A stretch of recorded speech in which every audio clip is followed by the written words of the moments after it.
essa nossa palestra, primeira palestra da tarde, nós vamos receber a Ercília Zilli, que vai falar sobre hereditariedade, destino e fé.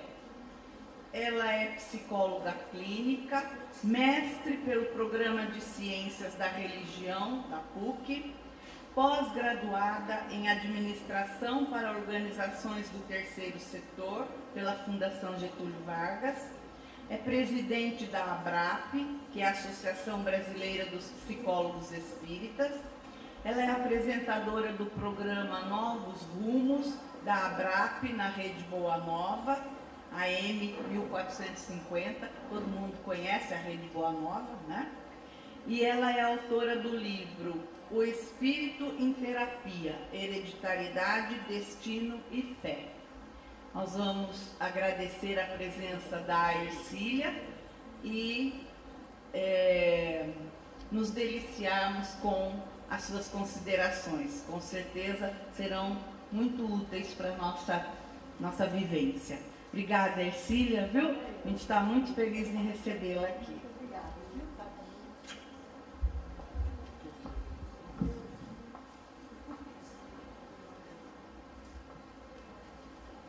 Boa tarde a todos. Boa tarde. Muito obrigada pelo convite, pela oportunidade de estar com vocês. E agora, na hora do almoço, eu estava conversando com as amigas e falando do livro, que tem essa capa, mas que está esgotado e era para ter saído, então infelizmente eu não pude trazer. Falei, mas não é um livro de emoção, ninguém vai chorar. É um livro chato, porque é um livro de estudos e está numa linguagem que foi a linguagem do mestrado que a editora optou por manter. Então já vai sair a terceira edição e para um livro chato até que está indo bem, né? Bom, e esse trabalho, ele é o trabalho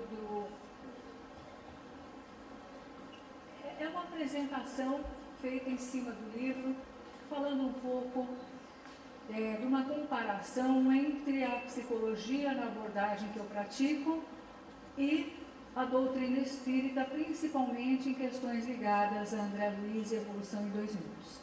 Então, o foco do trabalho foi esse, e a gente passa aqui de uma maneira bem sucinta, e fica aí o convite para uma oportunidade de vocês lerem o livro, apesar de tudo.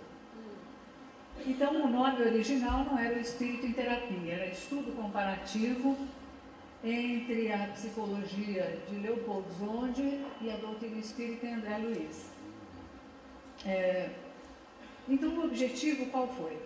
O objetivo era levar uma discussão para a universidade, uma discussão que pudesse falar sobre, abordar a questão espírita. A doutrina espírita, nós vimos que tem a ciência, a filosofia e a religião. A parte da ciência, ela fica sempre um pouco em segundo plano, porque nós temos necessidades sociais muito grandes, então a doutrina espírita ela acabou caminhando para esse lado de apoio, de consolo, de conforto e de assistência social. Mas, então, nós fizemos essa possível comparação, estudamos esses possíveis pontos de convergência. Dr. Zonde é o autor com quem eu trabalho, né? É o autor da minha abordagem, foi um médico húngaro, radicado na Suíça após a Segunda Guerra Mundial. Ele foi negociado, saindo do campo de concentração, foi negociado pelos americanos para que ele pudesse ter liberdade no final da guerra, e ele, como judeu, estava então preso em um campo de concentração. Dois autores, dois pensadores que passaram pela situação de campo de concentração e que saíram fortalecidos, saíram com uma visão de fé muito aprimorada, ao contrário da revolta, da desesperança. Ele saiu cada vez mais acreditando no ser humano. Então, o Dr. Zonde, ele desencarnou em 1986 na Suíça, deixou uma obra imensa, uma pesquisa imensa, E na abordagem do Dr. Zonde tem um eixo que é a teoria da fé. Nós vamos falar um pouquinho desse assunto um pouquinho mais para frente. Então a gente foi fazendo algumas comparações. Por exemplo, quando nós falamos deixa eu só ver aqui. Quando nós falamos de hereditariedade, que é o primeiro tema, que é o primeiro subitem, que é o primeiro ponto que nós vamos abordar, e antes que alguém pergunte, mas isso precisa tudo isso para a doutrina espírita? E eu vou dizer para vocês, a doutrina espírita ela é complexa, ela tem uma linguagem complexa, ela, naquilo que ela se propõe a apresentar no campo do entendimento, ela é o livro do André Luiz, por exemplo, a obra de Kardec, os livros do André Luiz, Emmanuel, são livros que requerem um estudo de inúmeras vezes para a gente poder entender um pouquinho mais. Quando a gente fala no campo dos afetos, a coisa muda de figura. Bom, então a questão da hereditariedade, ela é muito citada nas obras de André Luiz e de Emmanuel. Kardec também fala muito sobre essa questão no Livro dos Espíritos. Então nós vamos buscar essa questão da hereditariedade, que é o quê? O fenômeno de continuidade biológica pelo qual as formas vivas se repetem geração após geração. O que significa isso? Que se eu plantar uma semente de café, vai nascer um pé de café. Se eu plantar alface, vai nascer alface. É como as coisas, é como as gerações, né, vão se reproduzindo. Da mesma forma, os animais e da mesma forma os seres humanos, que muitas vezes a gente olha e fala, você é filho daquele ali, porque é a cópia xerox. Ou a gente divide o sorriso eu não sei de quem, e aí a gente já entra num outro campo, porque sorrir é um jeito.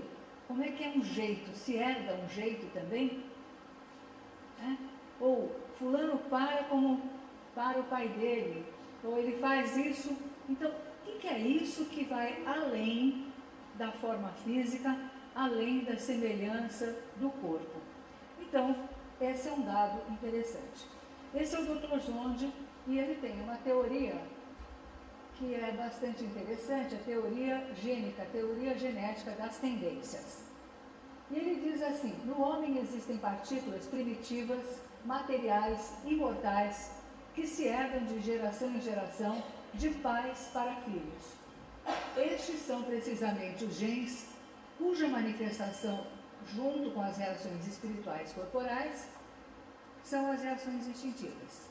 Vamos simplificar? Vamos ler de trás para diante. As reações instintivas são reações espirituais que se expressam no corpo, através dos genes. E isso passa de geração em geração, de pais para filhos. Quando a gente fala de instinto e vê que a reação instintiva não é uma reação do corpo, mas pelo corpo, através do corpo, nós estamos dizendo o seguinte, que essa reação instintiva ela é uma reação espiritual. Espíritos reagem, corpos não. Corpos são veículos de expressão. Quando eu tenho uma reação agressiva, quando eu digo eu não levo desaforo para casa, não é o corpo que eu uso, mas o espírito que usa esse corpo que está dizendo que é agressivo e que não leva desaforo para casa. Então ele não era espírita, ele era judeu, e ele vai tratando dessas questões a partir dos estudos dele, da pesquisa dele. Aí nós vamos encontrar a hereditariedade fisiológica, vamos encontrar em Missionários da Luz, isso aí, que essa hereditariedade fisiológica influencia todos os seres em evolução. André Luiz também nos diz que os espíritos superiores, e Emmanuel também coloca essa questão em Pensamento e Vida,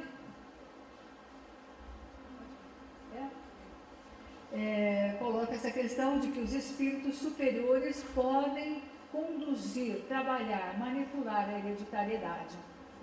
Então nós vamos encontrar, por exemplo, na reencarnação de Segismundo, nós vamos encontrar os benfeitores dizendo, olha, isso aqui precisa se salientar, isso aqui precisa abrandar, olha, vamos ver essa cromatina. Eles começam a falar de mapas cromossômicos, que é uma coisa interessantíssima. Como a gente está mais interessado em ver como é que a historinha vai acabar, a gente acaba não prestando atenção que os benfeitores estão ali carregando, antes de Segismundo reencarnar, antes de ele ter um corpo, antes dele realmente ter à sua disposição um óvulo e um espermatozoide para lhe darem um corpo físico, ele está por ali, o Alexandre, que é o benfeitor desse livro, o instrutor desse livro, ele está com os mapas cromossômicos andando para lá e para cá. E consulta esse material na hora de acoplar o Segismundo, aquele pontinho que começa a se reproduzir, começa a ter uma energia muito grande e o processo de mitose, o processo então de multiplicação celular.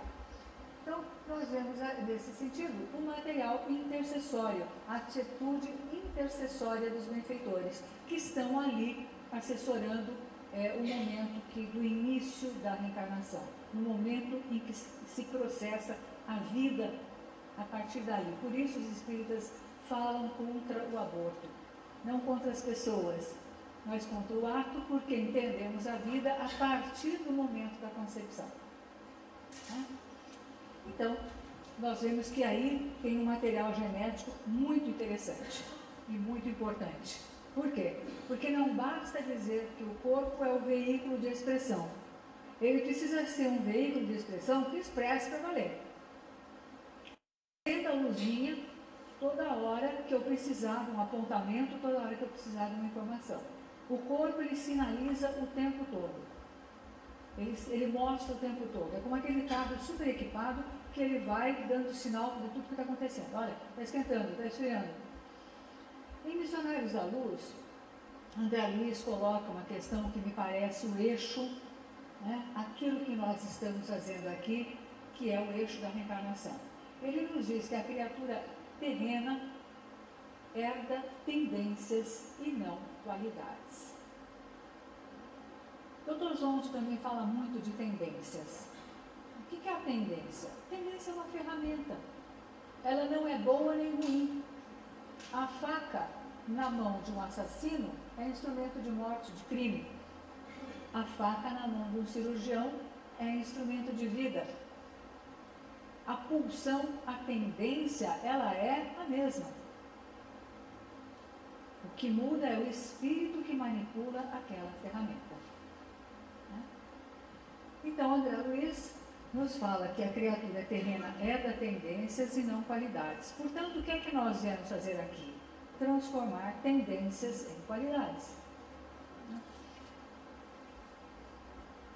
Emmanuel, em 1958, no livro Pensamento e Vida, ele fala de um conceito que é a hereditariedade psicológica. Lembra que a gente falou do tipo físico, do jeito, Nossa, você não conheceu o seu avô, mas você para do jeito que ele parava. Do mesmo jeito, ele diz assim, existe uma coisa que também se herda, que é um modo de ver a vida. E isso pega, porque é um conceito inédito, em 1958, que a Emmanuel coloca no livro Pensamento e Vida, que não é um livrinho de preparação de ambiente. Aquilo ali é um compêndio é um livro de embriologia, é um livro absolutamente voltado para o mundo de regeneração. Ele aponta questões importantíssimas. Então ele diz, olha, as células germinais reproduzem os clichês da consciência na hora da concepção e na formação de um corpo novo. A natural aglutinação dos espíritos que se afinam nas mesmas atividades e inclinações. O que ele diz?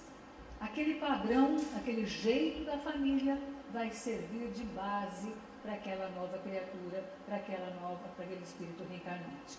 É esse material que ele vai usar.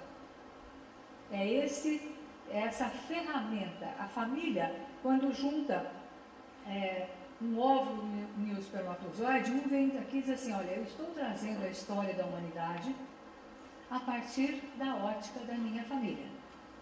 E o outro diz assim, eu estou trazendo a história da humanidade a partir da visão da minha família. Ok, vamos juntar essas duas visões. Elas costumam ser mais parecidas do que nós imaginamos. Bom, então esse é um conceito fantástico que é colocado em 1958 e apenas há alguns anos os pesquisadores de fora, principalmente da Inglaterra, começaram a pesquisar o gene do caráter, o gene do temperamento, são coisas que estão começando a ser discutidas e pensadas. Mas o que é o inconsciente? A gente fica aqui pensando, inconsciente, não dá para tirar radiografia, não dá para tirar ressonância, não dá para pegar. Que história é essa de inconsciente? O que é isso? Então nós vamos encontrar o que tem no inconsciente. Nós vamos encontrar o registro da evolução humana, o registro da evolução do homem propriamente dito. Nós vamos encontrar um conceito de inconsciente individual, quer dizer, daquela pessoa, mas aí a coisa já se abre porque o que é individual e a partir de quando? É a partir do nascimento, a partir da concepção, ou o que importa mesmo é o primeiro ano de vida? Então nós temos aí já uma diversidade de entendimento. De toda forma, nós sabemos que o individual é daquela pessoa especificamente.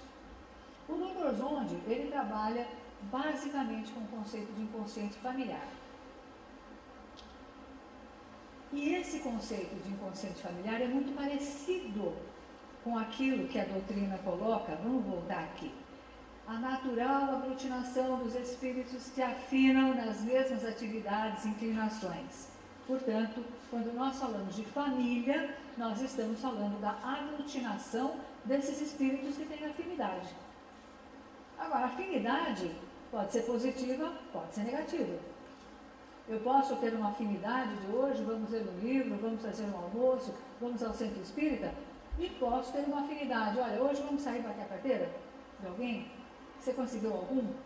Também é uma afinidade, mas não é positiva. Transformar tendências em qualidades. Mas, enfim, nós temos toda a informação que transita nas duas famílias. Eu costumo perguntar, o que vocês estão vendo aqui na frente? As pessoas falam, é você, né? Quem sou eu? Não, você é a Ercília. Eu digo, vocês estão enganados. A Ercília ocupa um veículo de expressão com material genético que foi doado, metade pelo meu pai, metade pela minha mãe. Deu nisso. Porque esse espírito resolveu fazer isso. Né? Mas é disso que a gente está falando. Você ocupa o mesmo material. Mas e seu irmão?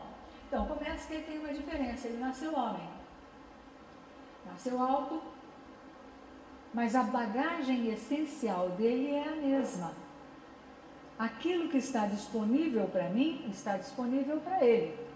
O que este espírito faz é uma coisa, o que o outro espírito faz é outra. Por isso, muitas vezes, as pessoas dizem, mas eu tenho 3 filhos e eles são tão diferentes.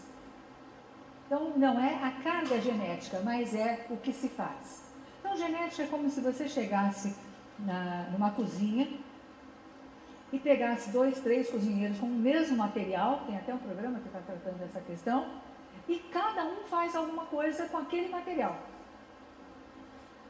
Genética é isso, herança genética é isso. Você recebe a sua bagagem, ou você recebe lá os seus elementos, e você vai fazer de acordo com aquilo que você é, e aquilo que você acredita, da maneira como você acha justificável. Então, genética é isso.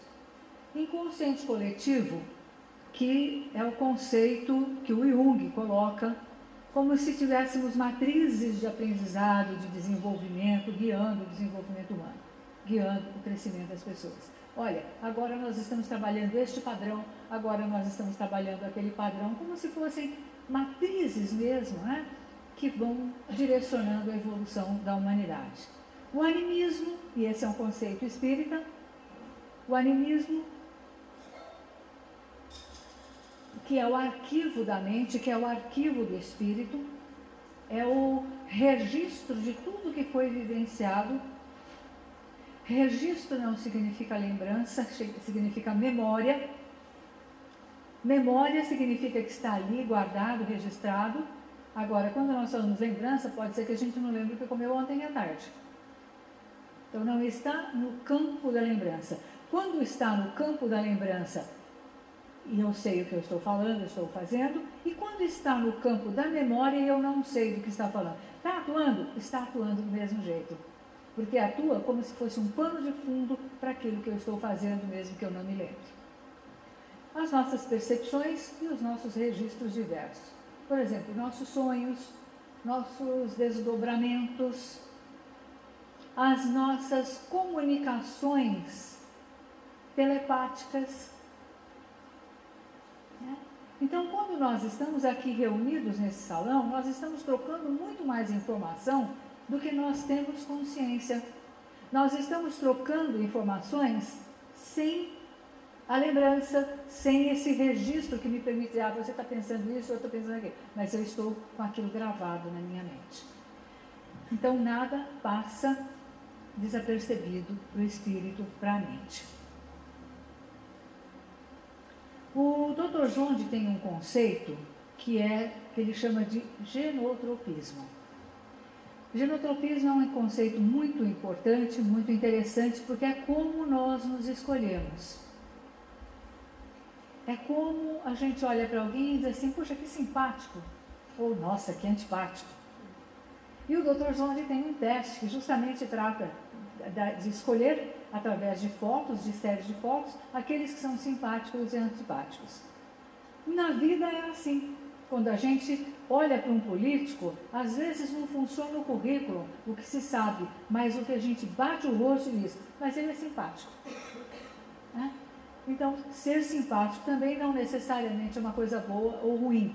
De novo, depende de nós usarmos essas reações instintivas de uma maneira que se tenha um respaldo, que se tenha consciência e responsabilidade pela escolha. Então ele diz assim, que a atração recíproca, condicionando o destino no amor, na amizade, na profissão, dos condutores dos genes, e aí vai falando. Então, escolha não é livre, escolha é dirigida pelos genes. Quer dizer, quando eu escolho, eu tenho um radar no meu corpo físico, que é o meu gene, que é o meu equipamento genético. Eu tenho esse radar que, independente de passar pelo campo da consciência, me faz eleger determinadas pessoas, determinados trabalhos, situações profissionais, encaminhamentos de vida. Eu não... É como se nós tivéssemos um radar daquele que põe no carro e que ele apita quando diz que vai ter o radar lá. Como é que chama? O GPS, ele apita, né? Bom, é mais ou menos isso. Então, quando a gente fala assim, eu estou escolhendo livremente, essa liberdade de escolha, ela é muito relativa. Porque tem um radar que exerce uma força, que exerce uma atração e me leva quase que instintivamente para determinadas pessoas, situações, projetos, essa coisa toda. Tem inclusive um pesquisador dinamarquês que ele diz que os casamentos, na sua grande maioria, e é um percentual altíssimo, não são escolhas conscientes, são escolhas instintivas através dessa atração genética. Se você trabalhar bem com isso, muito bem, senão pode dar problemas. E o Dr. Zonde, então, nesse conceito de que é o genotropismo, e vocês se preparem porque isso vai piorar, ele diz que o genotropismo é uma pressão exercida pelos moldes que carregamos no nosso inconsciente familiar sobre as nossas escolhas. Então, aquilo que eu herdo me empurra para determinadas pessoas, para determinadas escolhas, de tal maneira que eu vou eleger, eu vou escolher e analisar o que é bom para mim, mas isso é autoestima, é um outro departamento. Então, esse conceito, ele diz assim, existe uma pressão muito grande que vai te levar a fazer determinadas escolhas que na verdade não são escolhas conscientes, mas escolhas que são parte dessa carga que você trabalha e que carrega. E por isso, quando você escolher, você vai ter que entender o que você está escolhendo. Vai ter que analisar. Eu vou atrair. Se eu vou pegar aquilo para mim, é outra história. Mas a atração, ela vai existir de toda maneira. Como eu falei para vocês que podia ficar pior, vamos para a doutrina espírita. Evolução em Dois Mundos, o conceito de quimiotropismo. Esse livro é tão complicado que ele precisou de um outro que é o elucidário. Então a gente vai lá no elucidário para entender o que foi aquele termo que André Luiz usou num determinado texto. E aí ele diz assim: reação de aproximação ou de afastamento de um organismo em relação a um estímulo que opera sob a ação exercida por certas substâncias químicas. Ou seja, existe uma atração química. Quando nós falamos de química, segundo André Luiz, segundo o Dr. Zonde, existe. Mas vamos... Bom, isso aí são ouriços do mar. São equinodermos. Então ele diz assim: os óvulos de certos peixes e equinodermos, faltou um ezinho ali, entre esses o ouriço do mar, sem a presença da fêmea que os deita, tem o poder de atrair espermatozoides separados da mesma espécie, demonstrando que arrojam de si mesmos substância específica na perpetuação que lhes é própria. O que significa? Difícil, né? Olha aí, o ouriço, os óvulos de certos peixes, esse ouriço do mar, por exemplo, sem a presença da fêmea que deita os óvulos, que põe esses óvulos, tem o poder de atrair os espermatozoides só daquela espécie. Então, uma criatura dessa está lá no mar. A fêmea bota lá os óvulos dela e vai embora. Passa tubarão, baleia, outros peixes do mar, por exemplo. Ninguém olha, ninguém chega perto. Passa o macho da espécie e ele é fortemente atraído e vai lá, sem a presença da fêmea, e fecunda os óvulos. O Dr. Zonde diz que existe um inconsciente familiar que exerce uma pressão sobre as nossas escolhas. O André Luiz diz que existe um conceito chamado quimiotropismo, portanto um conceito químico, que independente da pessoa, da presença do bichinho, de quem quer que seja, basta colocar ali, só o macho da espécie vai fecundar. Olha que coisa interessante. Isso dá meses de estudo, né, para a gente poder entender o que é essa tal de lei de atração. Todo mundo fala em lei de atração, mas explicar o que é a lei de atração é muito mais complexo. Olha o que André Luiz coloca. Se eu não sou zondiana, eu jamais vou entender plenamente o que quer dizer esse conceito do André Luiz, que é mais complexo do que o conceito do Dr. Zonde. Né? Então veja só, que coisa é essa que leva, por exemplo, um homem e uma mulher que têm um compromisso de crescimento conjunto, um projeto por exemplo, de um casamento.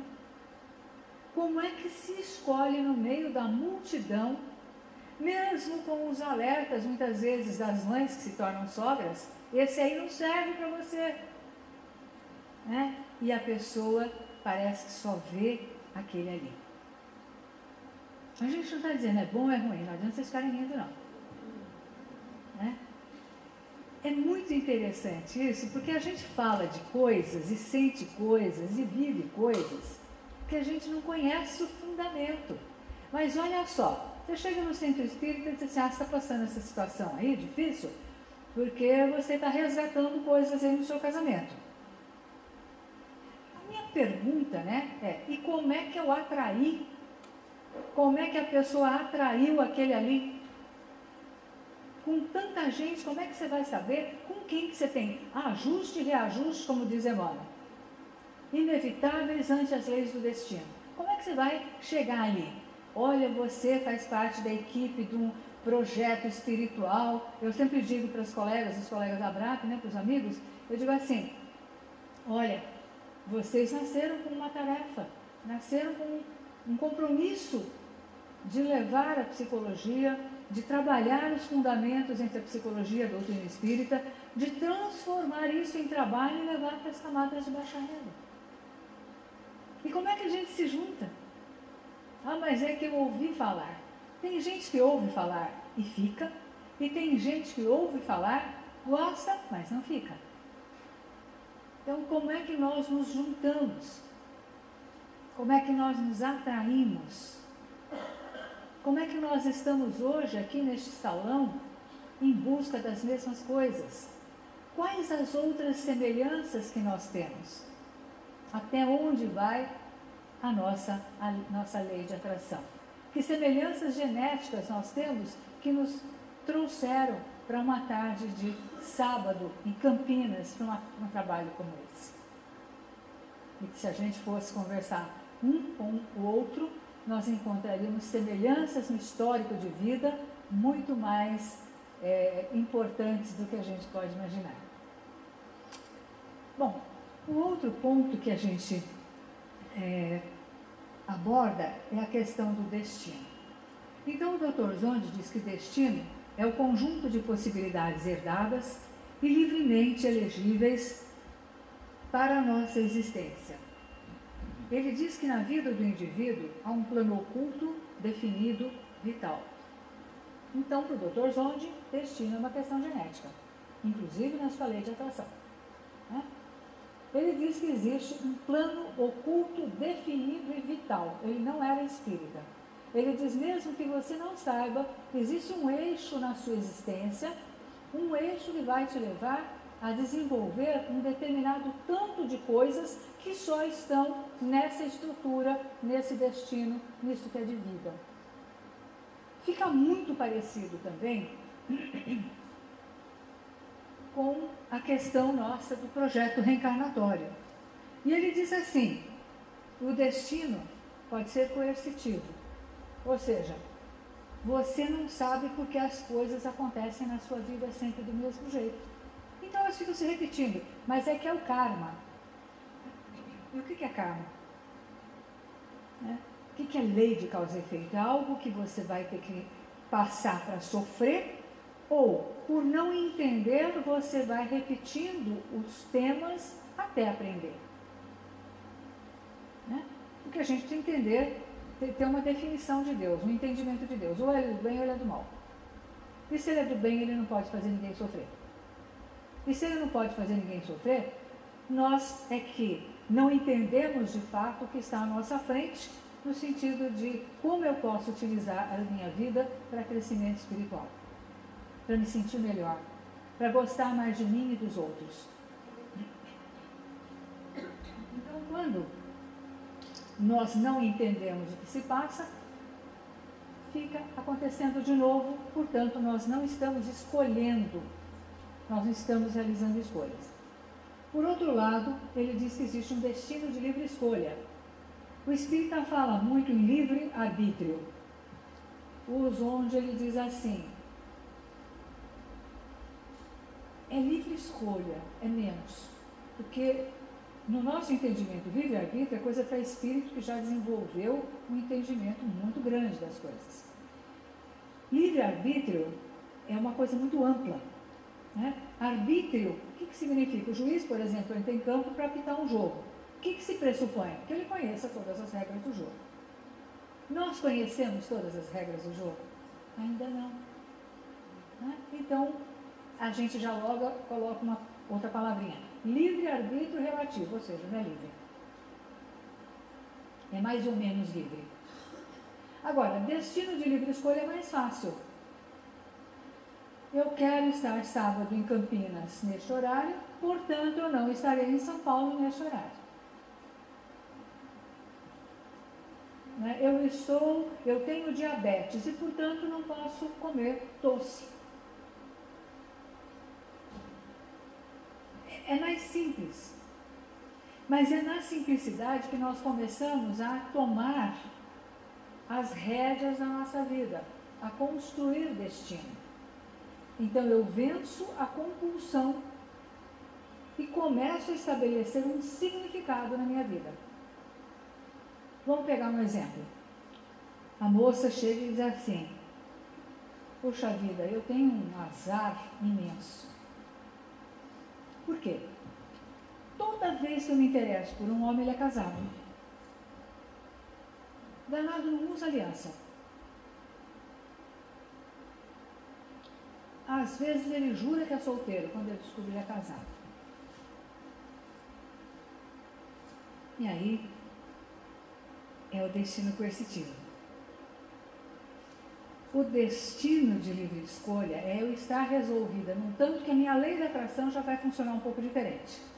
Mas se vier algum enrosco na rede, eu vou olhar, eu vou analisar, eu não vou agir impulsivamente, eu vou trabalhar no campo daquilo que é bom para mim.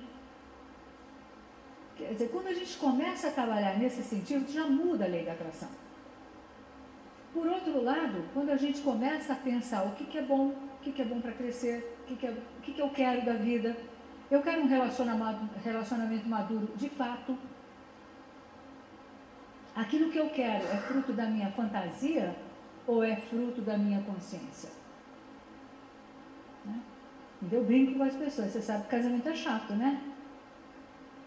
Mas por que é chato?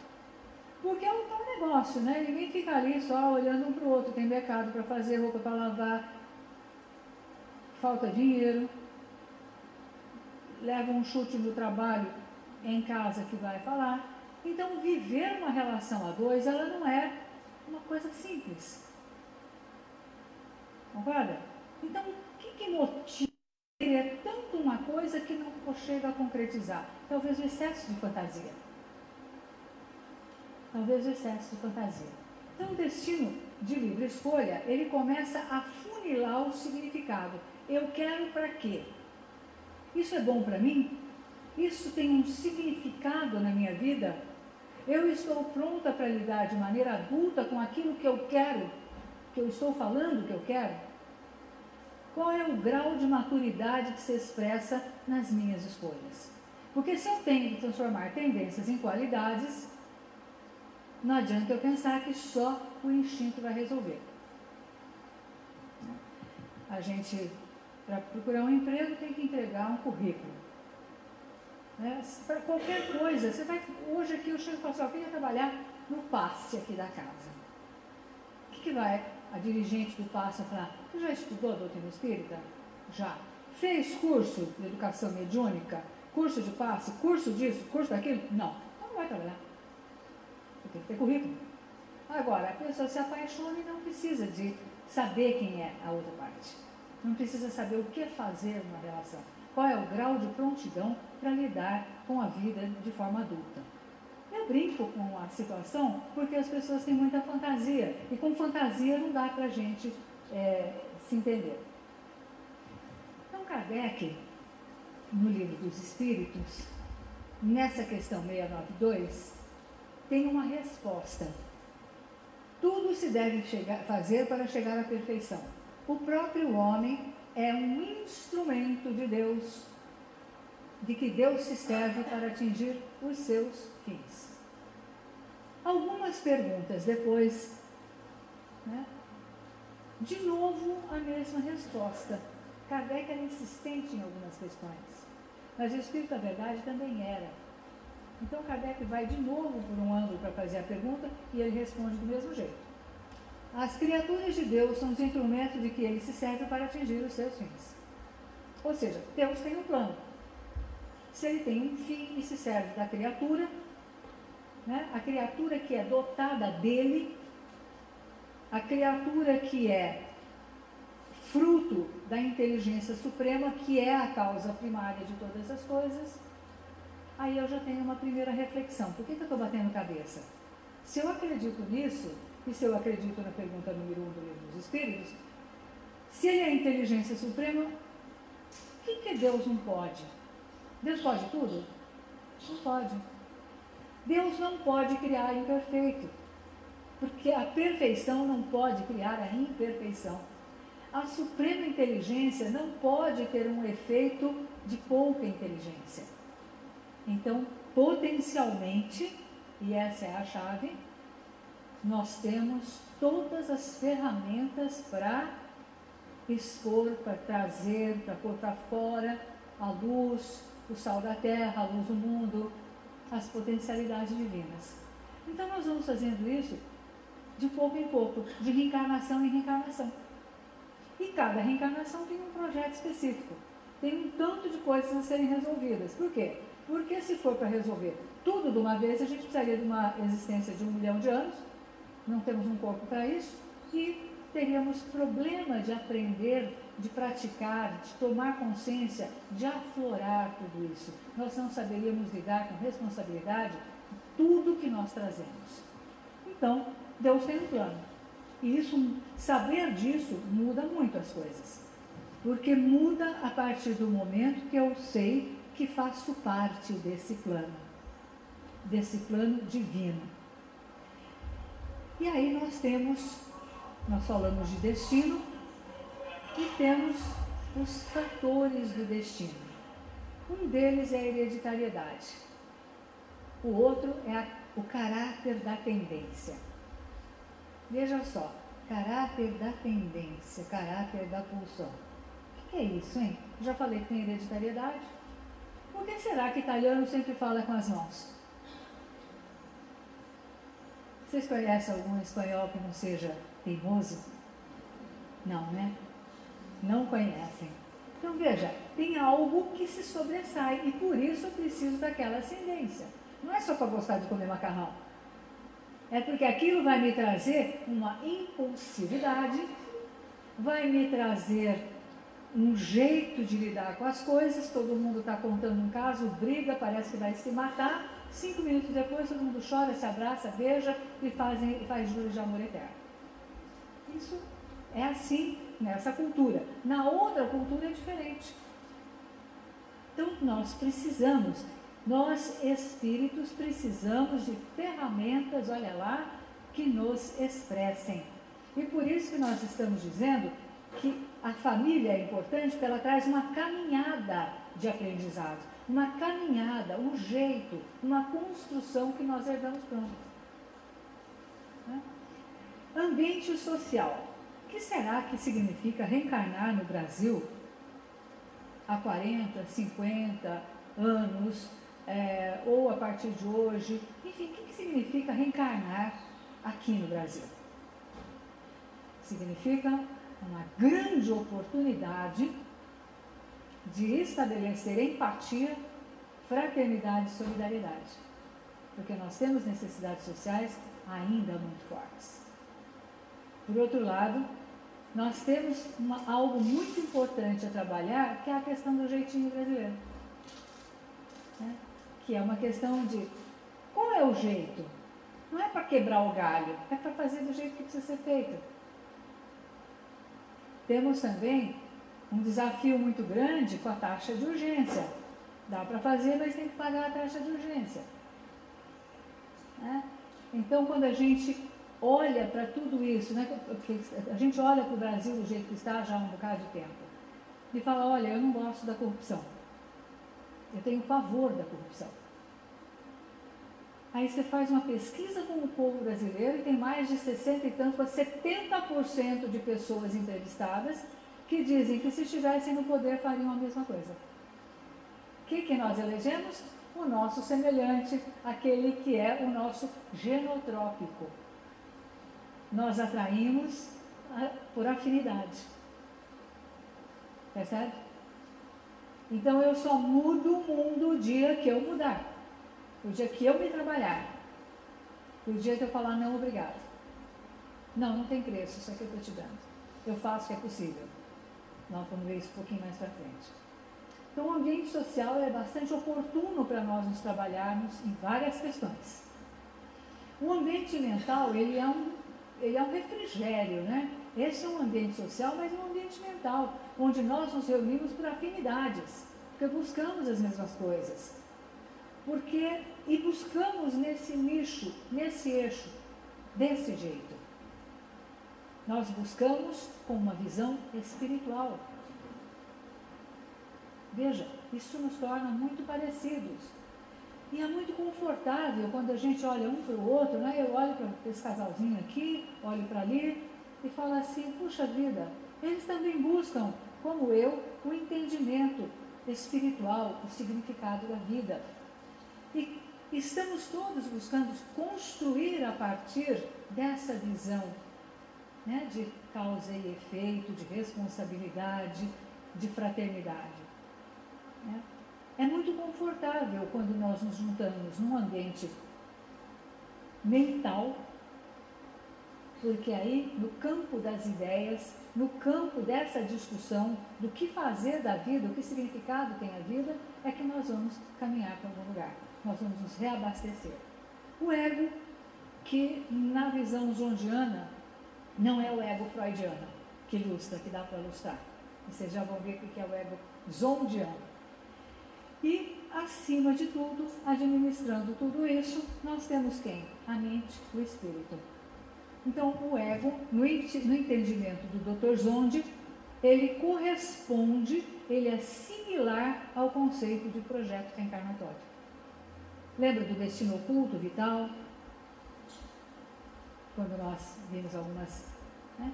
Então, tá aí, o ego é aquilo que me guia, aquilo que me mostra um caminho, aquilo que me faz atrair e ser atraída, é aquilo que sinaliza de fato quais são as minhas reações instintivas e quanto que eu tenho de exercício da vontade, ou seja, de administração do meu desejo, das minhas emoções, como diz Emmanuel, como é que eu administro a vontade? Ela é a administradora, ela é a gerente, né, do campo de tudo aquilo que é o desejo, a memória, a imaginação.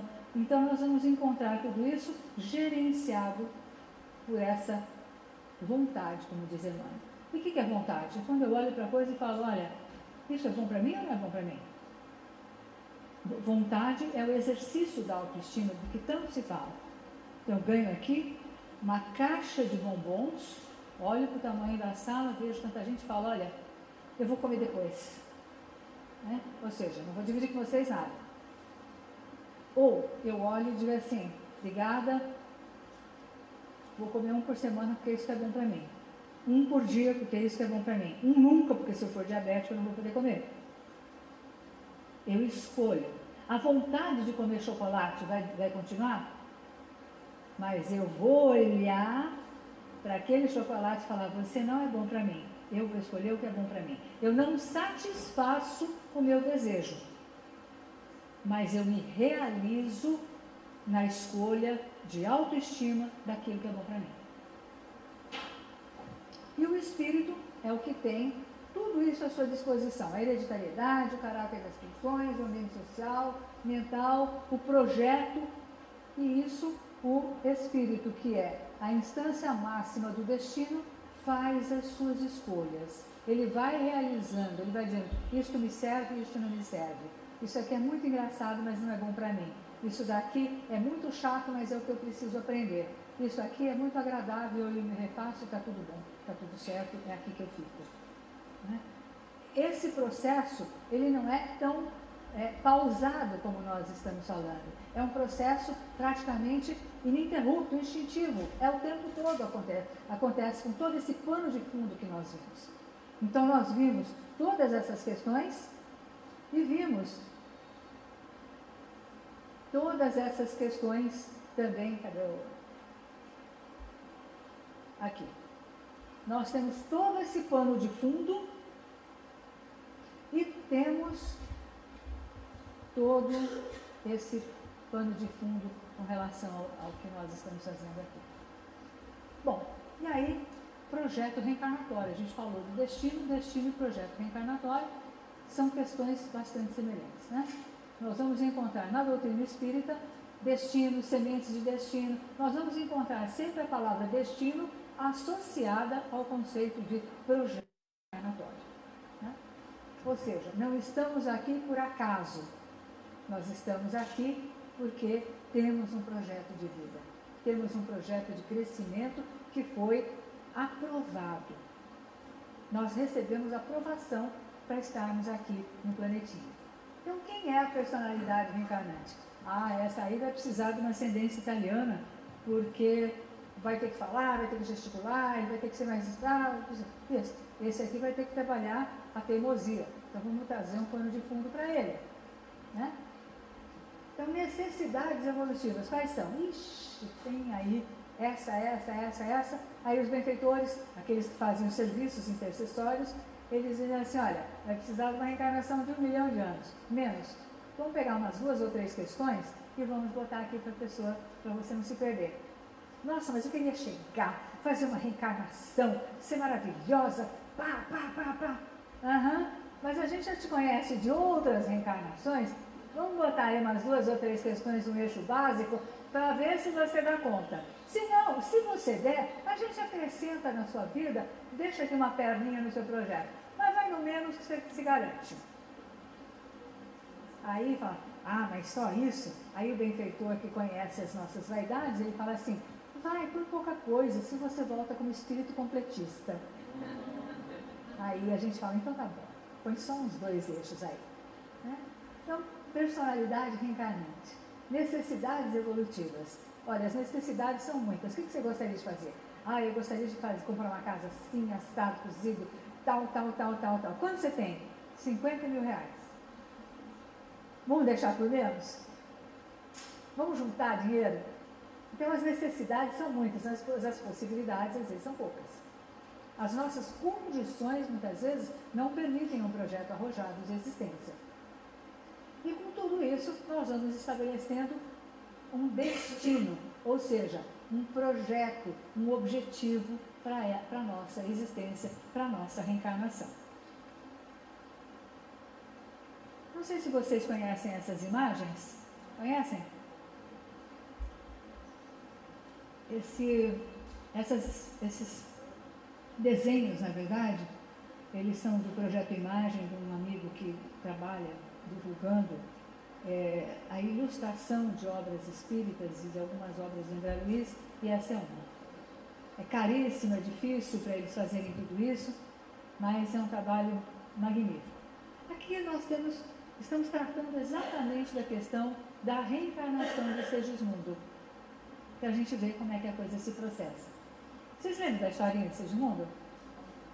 Né? Existência anterior, ele, Raquel, Adelino se apaixona por Raquel, mata o Segismundo para ficar com a Raquel.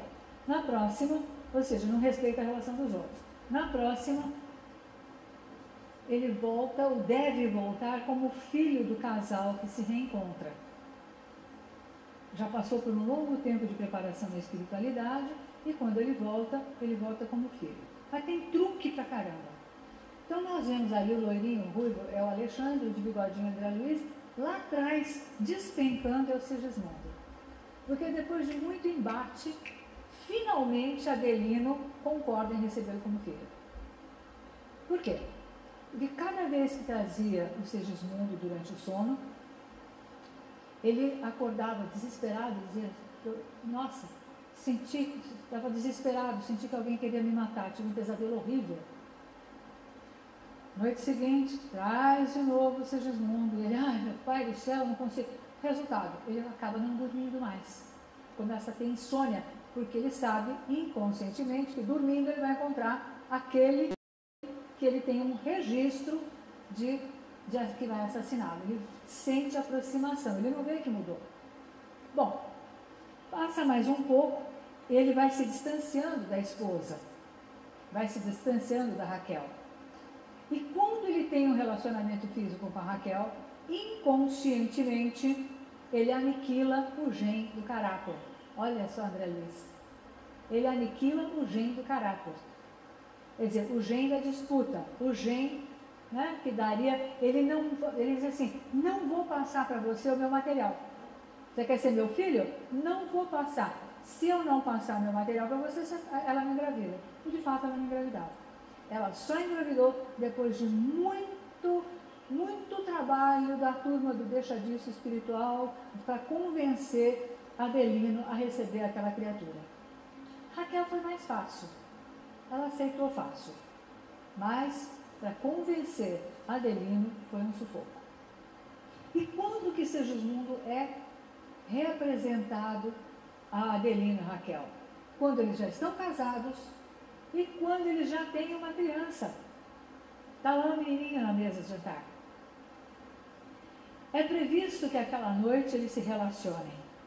É previsto que aquela noite, depois que Adelino falou, tá bom, não é assim, legal, que bom, olha, te perdoei, venha, seja meu filho. Não, tá bom, manda. Né?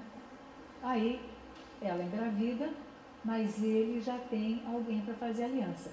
Já imaginou ver o sujeito que matou você na existência anterior para ficar com a sua mulher e ver aquela que é sua mulher com aquela criança no colo, achando lindinho, cuidando, dando mamar, trocando fraldinha, dizendo que ela é a coisa mais linda do mundo? E você ali pagando a conta? Como é que a gente se sentiria se tivesse a lembrança? A gente tem a memória, mas a lembrança não. Enquanto ele aliou um tanto de lembrança, ele não houve o perdão, a coisa não aconteceu. Só houve depois que ele falou, tá bom. Mas não significa que aquele vai ser o filho preferido.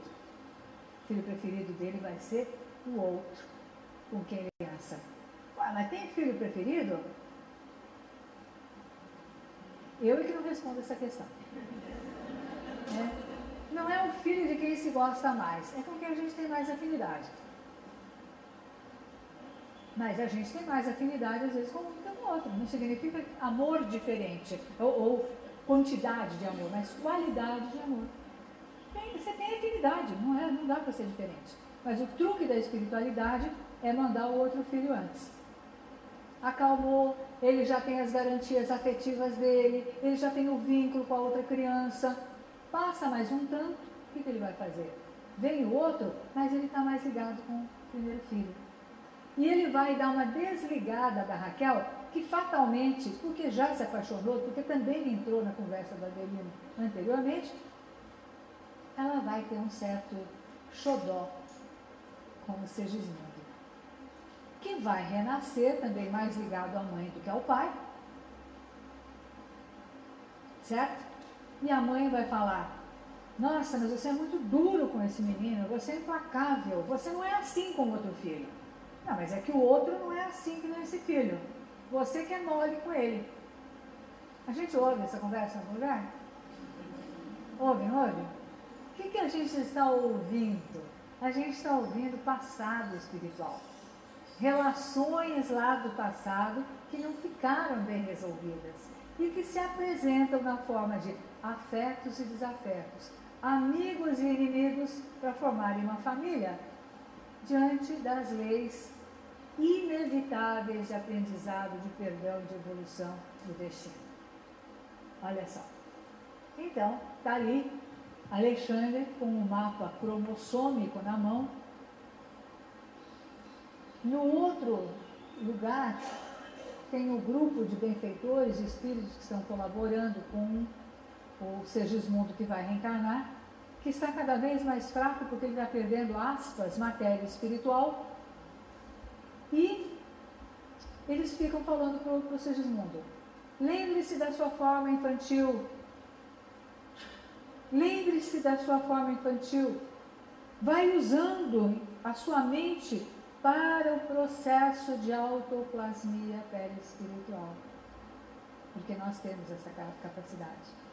Então ele vai encolhendo, ele vai perdendo lembrança, ele vai ficando com todas aquelas informações no campo de fundo da mente dele e ele vai se transformando numa criança. O perispírito dele reflui, se contrai E tem todo ali o realce do que deve ser determinante, do que deve ser mais forte, predominante naquela personalidade, naquele corpo, naquela forma física. E o que deve ficar para outra reencarnação. Vamos deixar isso para depois. Né? Então, e ele está ali, né? Com a ajuda dos benfeitores, se transformando num bebezinho. Essa forma do bebezinho, ela, no momento que a Raquel e o Adelino já estão dormindo, na hora da corrida dos espermatozoides, quando o pessoal está dormindo, Alexandre vai até lá, mira no abdômen da Raquel e com o olhar, com o processo de telecinesia, ele empurra o espermatozoide mais apto para que aquela reencarnação seja coroada de êxito. Está lá, Missionários da Luz. Então ele dá uma forcinha, certo? E aí, finalmente, o espermatozoide entra no óvulo. E a gente fala, poxa, mas que espermatozoide forte. Não é bem assim. Hoje já se tem estudos de que, diante do espermatozoide mais apto, que já vai com a ajuda do benfeitor, o óvulo também se abre para aquele e não para outro. Você entra, vocês não entram. Olha, lembra do genotropismo? Lembra do quimiotropismo de evolução em dois mundos? Está aí. É assim que a coisa funciona. É aquele.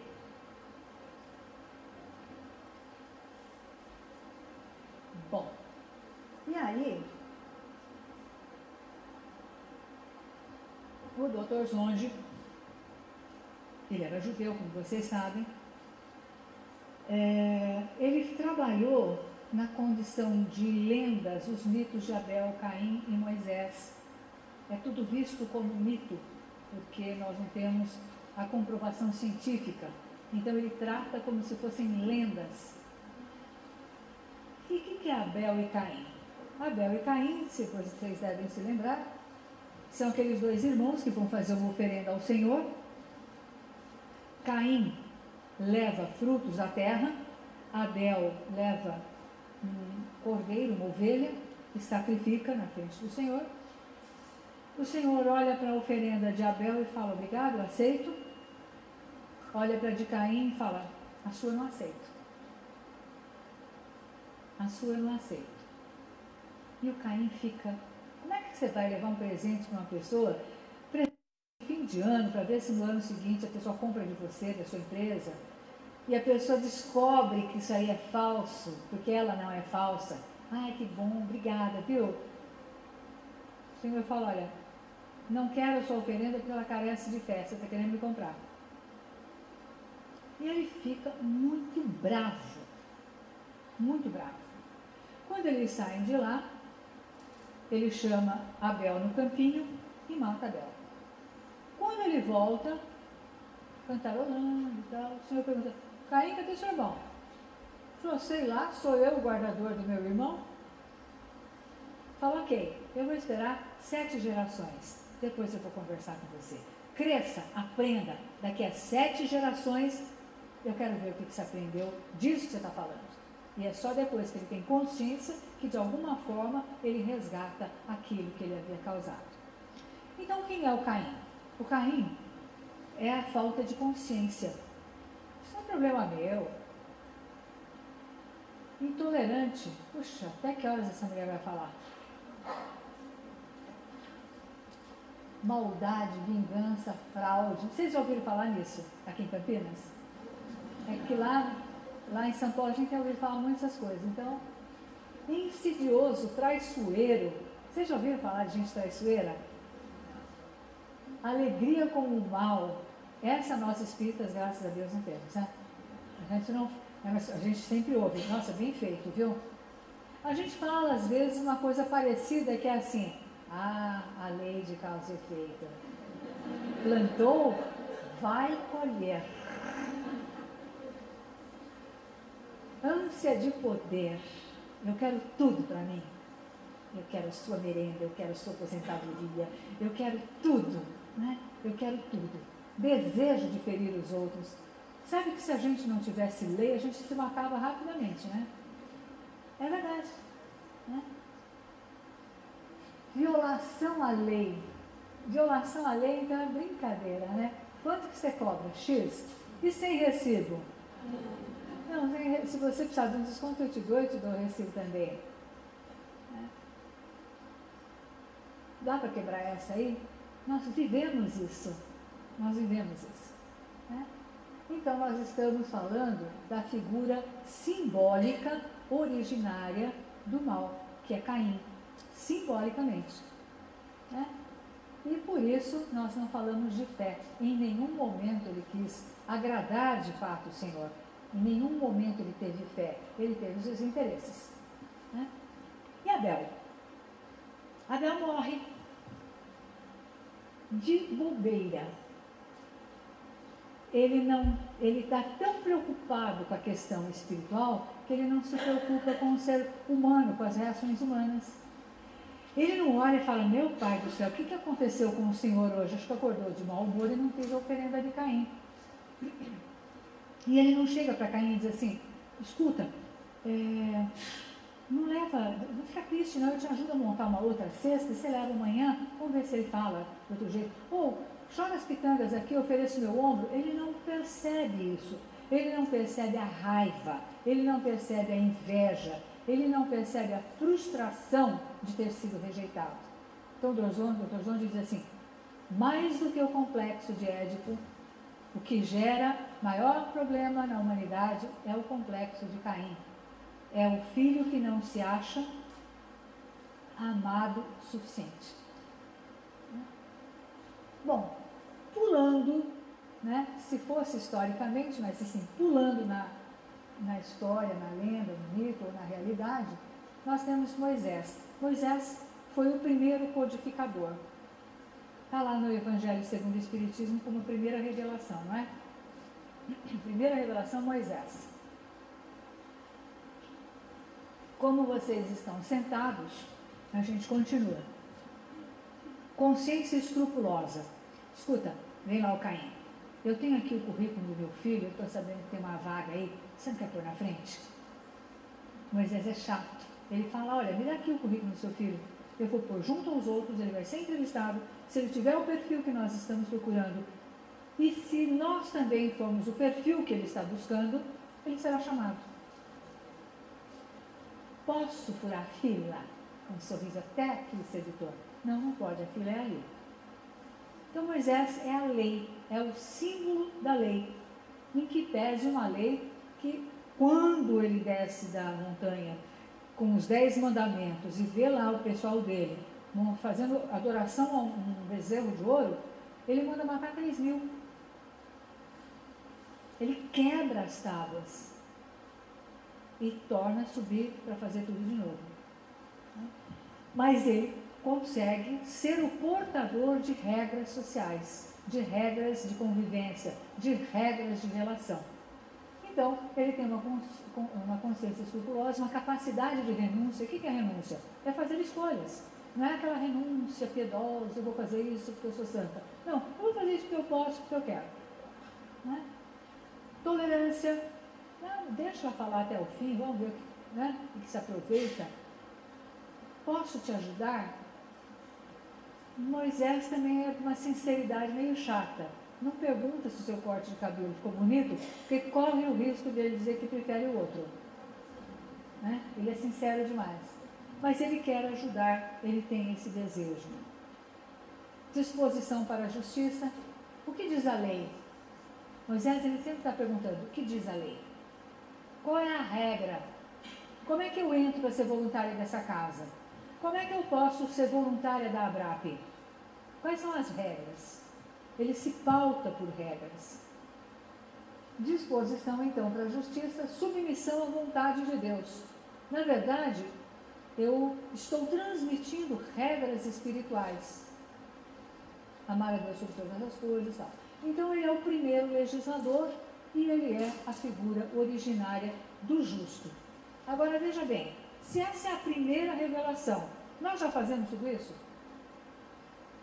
Nós temos realmente disposição para a justiça, nós temos ânsia de ajudar, nós não nos revoltamos contra Deus, nós somos tolerantes, benevolentes, nós não fraudamos, nós não traímos. Como é que fica? Né? Então, nós chegamos aqui numa outra teoria. E aqui nós damos um pulo no tempo. E aí, no tempo concreto, porque esse é um pesquisador da atualidade, Sheldrake, que fala sobre a teoria dos campos morfogenéticos. O que é isso? Né? Quando o livro sair, está tudo escrito, viu, gente? O Sheldrake tem uma teoria muito interessante. Ele diz assim, que existe um campo que é responsável pelo desenvolvimento da forma. É alguma coisa já em condições de moldar um organismo em desenvolvimento. Que nome que a gente dá para isso na doutrina espírita? Molde, campo responsável, que nome que é? Perispírito. Isso mesmo. Então ele fala de um conceito que não é o de perispírito, mas ele é bastante parecido com o nosso entendimento, principalmente do modelo organizador biológico, do que com o molde propriamente.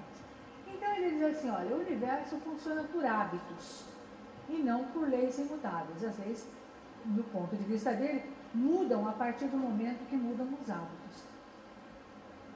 Ou seja, a repetição de eventos com o passar do tempo acaba criando esses campos ou esses modelos que começam a organizar campos invisíveis e que vão influenciando as pessoas.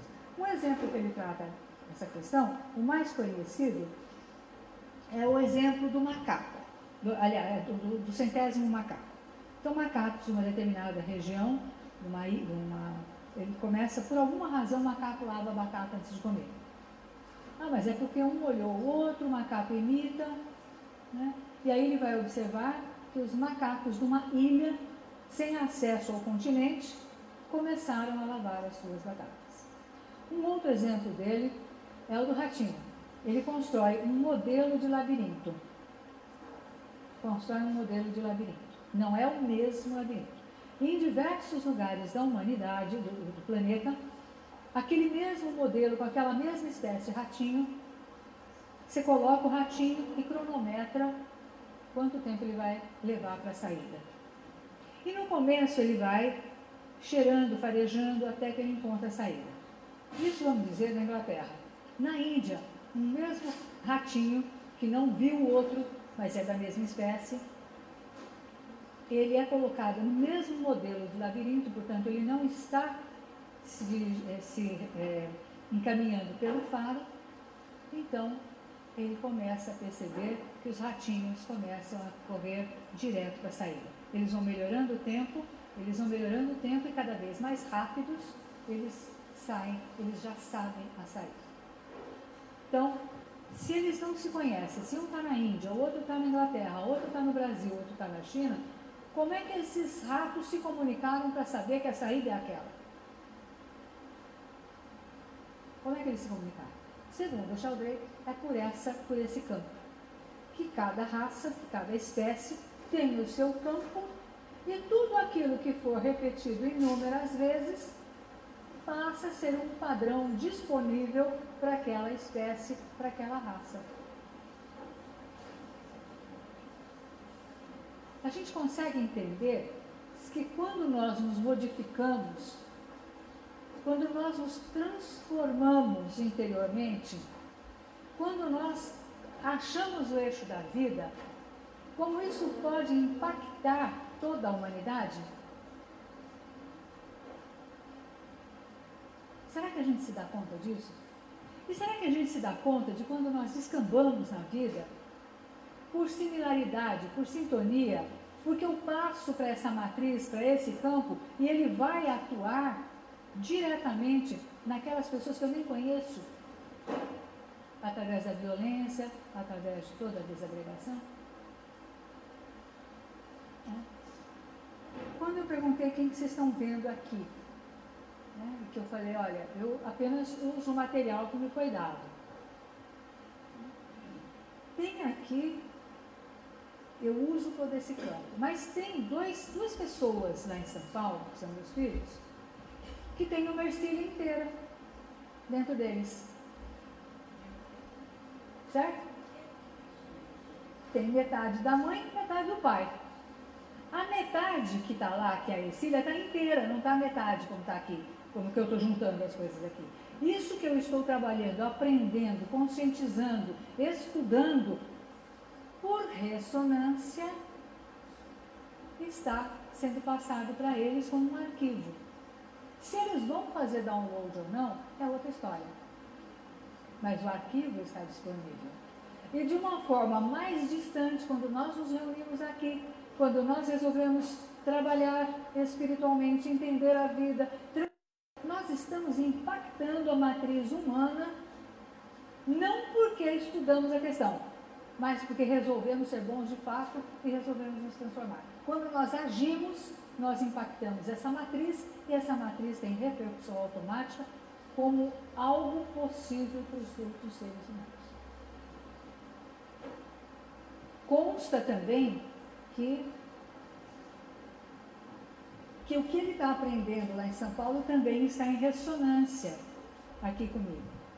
O que move a minha esperança de conhecer a informática com tanta facilidade como eles conhecem. Né? Mas quando eu quiser, eu faço o download, eu vou lá baixar até aprender. Então, o que é ressonância? É a troca de dados, a troca de informação ou de informações entre dois sistemas oscilantes. Isto é um sistema oscilante. Cada um de vocês é um sistema oscilante. Cada um de nós tem similaridade, nós temos algo que é comum, além daquilo que é a origem, se é italiano, se é espanhol, seja quem for. Além de tudo, nós temos algo que é o gênero da humanidade, algo que nos diferencia e que é manipulado pelo espírito. Então, quando nós aprendemos e exercitamos, nós disponibilizamos isso para toda a humanidade. Vale a pena ser bom? Vale a pena, quer dizer, quando uma pessoa cresce, quando uma pessoa aprende, quando ela pratica, será que ela tem consciência do impacto que ela pode exercer sobre toda a espécie? Nós estamos falando de uma teoria que não é espírita, mas é ciência. E o espiritismo, a gente relembra que é ciência, filosofia e religião. Nós vemos que a obra de Kardec, ela é complexa. Nós vemos que a obra de André Luiz é complexa. É para estudar para sempre. Emmanuel e outros autores são direcionadores. Nós precisamos encontrar as ligações que já existem para entender essa complexidade toda. Então a gente traz de fora um autor que não é da doutrina espírita, mas que tem uma teoria que nos ajuda no entendimento daquilo que nós podemos e que nós somos. Hoje, se nós sairmos desse evento, vai ser bacana, porque depois o Deluca vai falar sobre Jesus, eu venho falar sobre ciência, ele vai falar sobre Jesus, derruba tudo.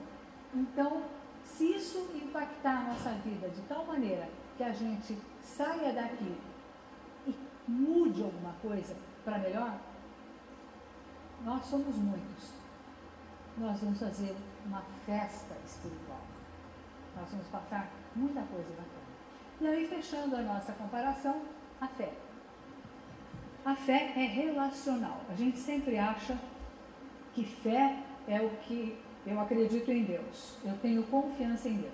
A palavrinha fé significa confiança em si próprio e confiança em Deus. Ela é uma relação. É assim que a gente entende, eu e o Pai somos um. Mas a fé, o nosso tanto de fé muda todo momento. Quanto mais eu estudo, quanto mais eu pego, por exemplo, aquela questão que a gente já colocou aqui, a primeira questão do Livro dos Espíritos, né? Inteligência suprema e causa primária de todas as coisas. Quando eu olho isso, quando eu entendo isso, eu mudo o meu conceito, meu autoconceito. Eu mudo o meu olhar sobre o que eu estou fazendo aqui. Eu supero uma série de questões e foco naquilo que vai sobreviver, porque a vida é uma. Nós só temos uma vida única.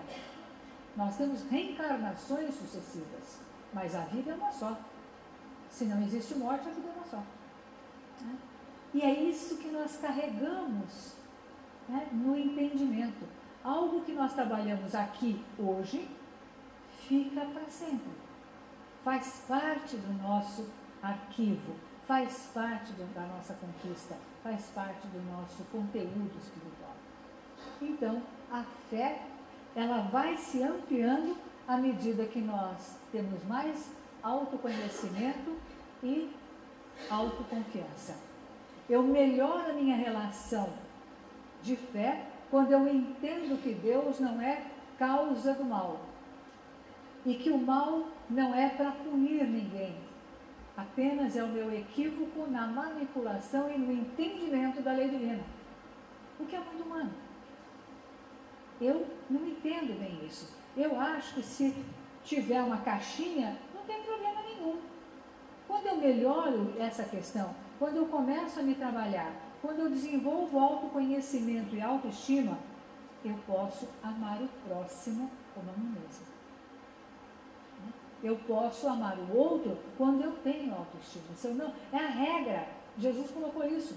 Amar ao próximo como a si mesmo. Eu não tenho nada para dar para o outro se eu não tiver para dar para mim mesmo.